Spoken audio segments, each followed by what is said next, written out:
This is Anthony here at Dice Tower East, and we're here at another wonderful booth here with Indie Boards and Games. And this is Sydney. She's going to tell us, I mean, listen, if you guys know me in any way, Mars is like one of my top 10 games of all time. I absolutely love that game. And when they came out with the card game, I absolutely love that too, because they encapsulated everything about Mars that I liked, but it didn't, like if I didn't want to have to tear up, pull everything out, do the 3D terrain, whatever, I could just play Mars, get my fix, and be done within like an hour, easily. So they actually came out with more, which is awesome, because I've actually been really, really excited about more for that game. And so this is the Kickstarter, but it has all the expansions. Sydney, why don't you tell us about this too, because you're going to say it. Yeah, so we came out with 3 different expansions for Ares Expedition, and the Kickstarter version is all 3 of them bundled together with space in the box for the original game to be packaged in with them. But if you find it in retail, you'll find them as 3 separate small boxes selling the 3 expansions together. If you hit us up at a con, we might have more of the Kickstarter one left, which is great because you can actually fit the game in the same box as it, so it doubles as that storage solution. The box is pretty, but I want to know what's in the expansion. Yeah, so we've got 3 expansions here. I'll start with the simplest. Foundations is a 5-6 player expansion. So it brings the game up to 6 players, which is more than even the original Terraforming Mars can be played with. And the way that it sort of does that is it introduces a 4th terraforming metric called infrastructure that needs to be fulfilled before the game can end. So it slows it down, even though everyone is contributing to the central terraforming metric. So more players means they go up faster, but an extra one keeps the game length about the same amount of time as the original one does.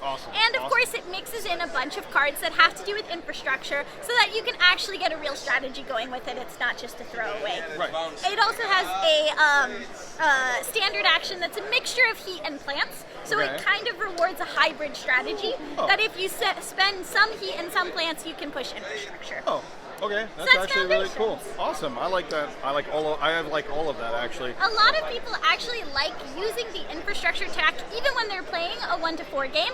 It stretches it out and makes it longer and introduces new things to think about. Oh, awesome. Yeah, and a game that, like I said, I like the fact that it plays, it's almost like simultaneous play even, so it's like you're just going through. Of course, some people are longer, like me, but that's okay, because I lose the Yon's End, what can I say? I mean, I just do my best here in these games, all right? But yeah, so you have it available here at the con. It's available. I know the Kickstarter and all that.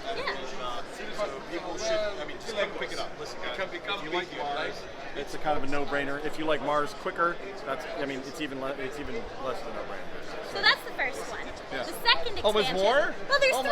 I told you there were 3 in there. Oh my god. I know. I'm just, go ahead, tell me about the other ones. The second expansion is Discovery. That's the one that just adds new types of content to the original game. So something for the classic Terraforming Mars fans. We add awards and milestones in, which you'll recognize from the original game. They function in basically the same way, except there's a pool of them, and you randomize which ones you get for each game, instead of always having the same ones that are on the board.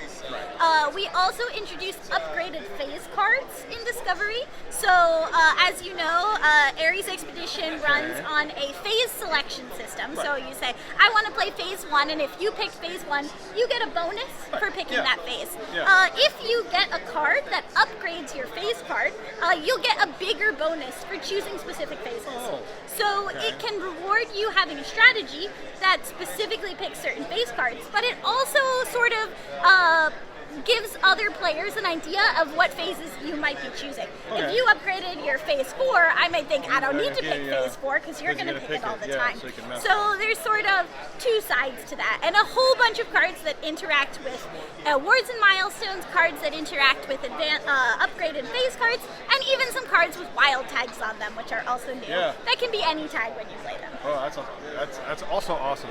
Go on to the next one because I already want all of this. So the third one is my favorite, so I saved it for last. It's Crisis. So it is a cooperative mode, and it's totally different than the cooperative mode that was in the original Ares Expedition.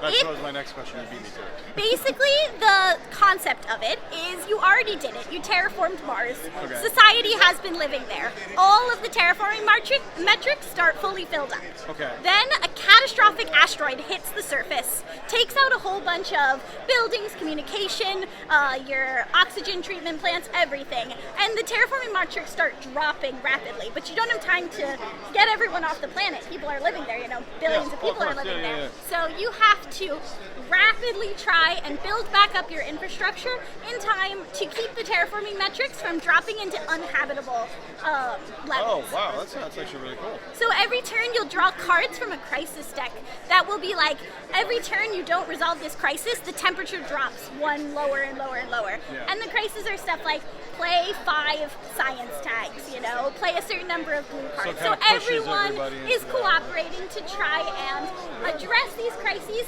and re-terraform the planet. I like that. It actually sounds really, really cool. So it's just something more. It's actually a whole new mode, basically. But it isn't just a tacked-on mode. It's got a solo version of that cooperative mode. So it's a new way for solo players to play Ares Expedition, where they have a little bit more of a goal rather than just a timed mode. Oh, sweet.